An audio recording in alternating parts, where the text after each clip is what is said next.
Kaya na ako nandito kasi ayaw kong makinig nila yon na sinasabi ko to. And meron ako lakas na loob na i-upload to. Sino bang matatakot sa katotohanan? Totohanan to.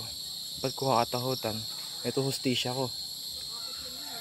Dapat kong ibigay. Na walang lalaban kay Tulfo, walang laban Tulfo dito. It's just a simple verbal. This is a simple verbal. Rude words doesn't hurt me that much. Ba't ako nag-vent dito? Di naman to sasama sa vlog. Gusto ko lang sabihin na I'm glad na I'm glad na may akong pamilya na super protective sa akin. Pero yung protective to the point na sasabihan ka ng masasama, baka lang tumigil ka sa gusto mong gawin. Hindi pwede yun eh.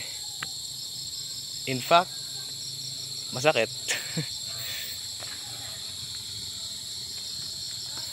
May tao na.